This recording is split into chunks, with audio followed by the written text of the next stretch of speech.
Le pays est en feu. Tout est à l'arrêt ou au ralenti.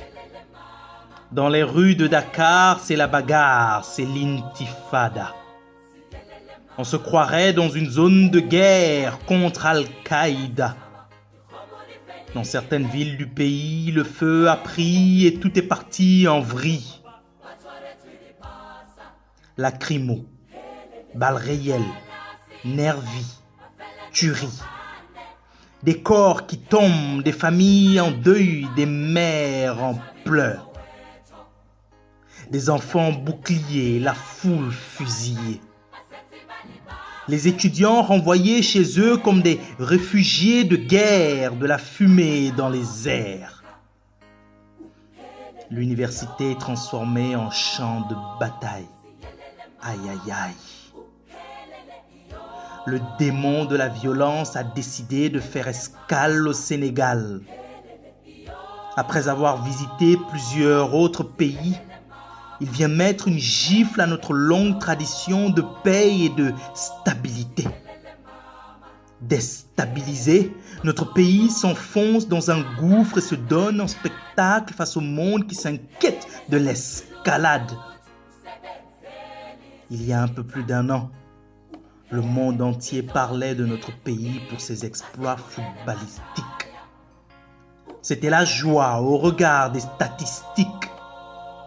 Aujourd'hui, notre pays fait encore parler le monde entier, mais cette fois, on fait appel aux mathématiques pour calculer le nombre de morts, pour évaluer les chiffres de la destruction. Qu'est-ce qui s'est passé? Tension politique, peuple mécontent, inattention du parti au pouvoir qui fait semblant de ne pas voir la lassitude des gouvernés. Coup bas politique, justice instrumentalisée pour commettre l'injustice, politiciens manipulateurs de l'opinion publique. Il y a eu des scandales de détournement. Le gouvernement nous gouvernement malgré les scandales violents. Mais il a fallu d'une histoire de fesses pour que la révolte se fasse et que la démocratie regresse. Peuple sénégalais, seule la lutte libère, d'accord, mais la violence n'engendre que la violence et un semblant de paix forcé sous la contrainte, sous la menace.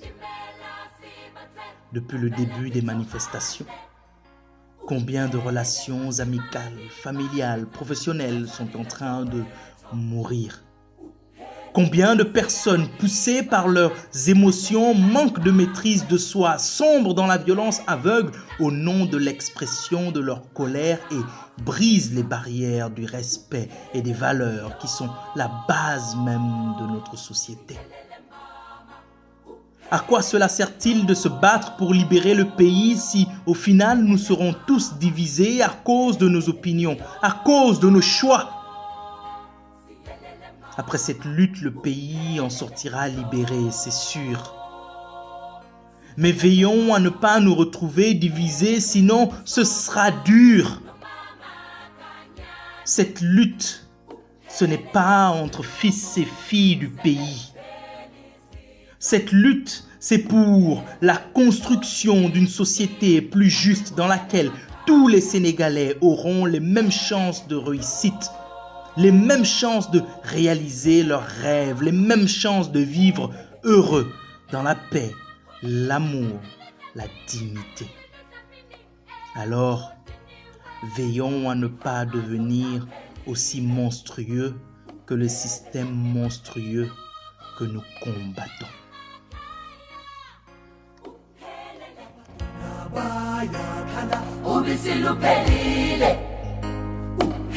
Abatsotsi nezi pipi